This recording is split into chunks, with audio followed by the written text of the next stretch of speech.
Langar house road ప్రమాదంలో మరణించిన దినేష్ మోనా కుటుంబ సభ్యులు తమకు న్యాయం చేయాలని డిమాండ్ చేస్తున్నారు. నిందితుడిని కఠినంగా శిక్షించాలని డిమాండ్ చేస్తున్నారు. హైదరాబాద్ లంగర్ హౌస్ లో ఉదయం ఓ కారు బీభత్సం సృష్టించింది. టూ వీలర్ తో పాటు ఆటోను కారు ఢీకొట్టింది. ఈ ప్రమాదంలో బైక్ పై ఉన్న దంపతులు దినేష్ మోనా స్పాట్ లోనే చనిపోయారు. ఆటోలో ఉన్న నలుగురికి గాయాలయ్యాయి.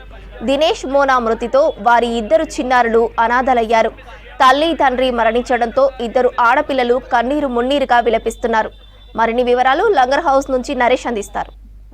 నిన్న రాత్రి జరిగినటువంటి యాక్సిడెంట్లో ప్రాణాలు కోల్పోయినటువంటి దంపతులు ప్రస్తుతం వాళ్ళ కుటుంబ సభ్యులైతే తీవ్ర విషాదంలో ఉన్నారు. ఒకసారి వాళ్ళతో మాట్లాడే ప్రయత్నం చేద్దాం. చెప్పండి, లాస్ట్ టైం మీ కూతురు అల్లుడు ఎప్పుడు మాట్లాడారు మీతోటి? ఏం చెప్పారు? మీకు చెప్పలేను. గోవా నుండి వచ్చిండ్రు. మా మమ్మీ దగ్గర పోయి వస్తాం బంజారీ అన్నారు. వెళ్ళిపోయి రానేలేరు 10 లోపల. ఇక అంతే, ఇంకేం చెప్పలే. నాకు 8 రోజుల నుండి గోవా ట్రిప్ పోయినరు వాళ్ళు. నిన్ననే వచ్చిండ్రు. వచ్చి భోజనం చేసుకొని మా మమ్మీ దగ్గర పోయి వస్తాం బంజారీ అన్నారు. అంతే ఇక పోయిన వాళ్ళు ఇక మళ్ళీ రాలేదు. చచ్చిపోయిందని వచ్చింది. చనిపోయినట్లు మీకు ఎట్లా సమాచారం వచ్చింది? ఒక ముస్లిం బాబు ఫోన్ చేసిండు మా మనమనికి. వాడు నన్ను తీసుకొని పోయిండు. అందరం రాత్రి ఆ టైంలో పోతుంటే వెళ్ళొద్దని ఏమన్నా ఆపే ప్రయత్నం ఏమన్నా చేశారు? కానీ మళ్ళీ రేపు డ్యూటీ ఉంటుంది కదా అని వెళ్ళిపోయిండు వాళ్ళు. ఇవాళ డ్యూటీ ఉంటుండే వాళ్ళకు. హాస్పిటల్ పోయి చూస్తే లేదు ఇక నాన్నమ్మ అత్త లేదని పట్టుకొని ఏడుస్తున్నాడు. ఇక అంతే. పోయినాం, లోపల చూసినాం, పడి ఉన్నారు. నోట్లోకి వెళ్ళి ముక్కులకి వెళ్ళి చెవులకి వెళ్ళి పోతూనే ఉన్నాయి.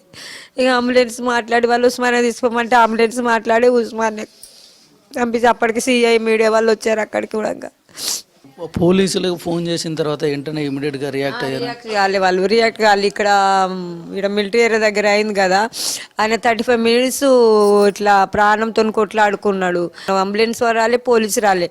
మళ్ళీ అంబులెన్స్ వచ్చితే గిట్ట ఆయన ప్రాణం బచాయిస్తుండేనేమో. మీరు ఏం న్యాయం కావాలని మీరు కోరుకుంటున్నారు? మాకు ఒక్కటినండి, మా పిల్లలకి ఎడ్యుకేషన్కి ఇవ్వాలి, మాకు ఇంత అమౌంట్ ఇవ్వాలి అంతే. అంతవరకు వాడిని సైన్ చేయము, వాడు జైల్లోనే సావాలి వాడు అంతే. మాకు మా పిల్లలకి ఇస్తేనే సైన్ పెడతాను నేను, లేకపోతే పెట్టనియ్యాను. ఆడపిల్లల భవిష్యత్తు ఎవరు చూస్తారండి? మేము ఎన్ని రోజులు చూస్తాం చెప్పు? మాకు చేతనే అవుతుందా? పిల్లల భవిష్యత్తు, వాడు భవిష్యత్తు పాడు చేసిండు తల్లి తండ్రి. వాళ్ళు ఉంటే చూసుకునేది మా బిడ్డ బంగారం లాగా. ఇప్పుడు ఆమెను పోయినాక మాకు ఏం చేతనే అవుతుంది చెప్పు? నేను కోరుకునేది అదే. వాడిని జైలు శిక్ష చేసినా రాదు, వానికి ఉరి శిక్ష చేసినా మాకేం రాదు. కానీ మాకు పిల్లలకు న్యాయం చేయాలి అంతే. అలా పాపం ఉంది, ఒకసారి మాట్లాడదాం. మీరు లాస్ట్ టైం మీ మమ్మీ మీ డాడీ మీతో ఏం చెప్పారు, ఏం మాట్లాడారమ్మా? नानम्मा का लाइक आते जब हम जाके कुछ खा कर आएंगे फिर सो जाएंगे करके बोले थे. पहले जाकर आ रहे थे, फिर मालूम चला कि ऐसे हो गया. कैसा पता हुआ आपको ऐसा हो गया बोल के?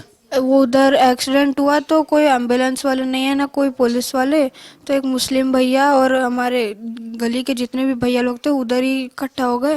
मेरे भैया को फ़ोन करे तो भैया आके नानी को लेके गए. जब ऐसा मालूम चला कि ऐसे ऐसे एक्सीडेंट हुआ मम्मी का, तो फिर हम लोग हॉस्पिटल गए थे.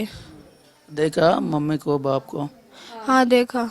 कुछ तो बात करे उससे पहले? नहीं, उससे पहले लाइक निकलने से पहले यही बोले कि लाइक आने के बाद जब बाहर जाएंगे बस.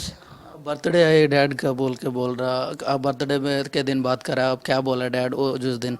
एक्चुअली 29 को बर्थडे था, हम गोवा में थे उस दिन. 30 को हमारा शाम का 5:30 को फ्लाइट था. हम लोग अच्छा सेलिब्रेट करे, केक कट करे, सब करे. हम लोग आ रहे थे और आने के बाद बाहर वो चले गए 1 घंटे में. जैसे है वो 1 घंटे में चले गए और मालूम चला ऐसा हो गया.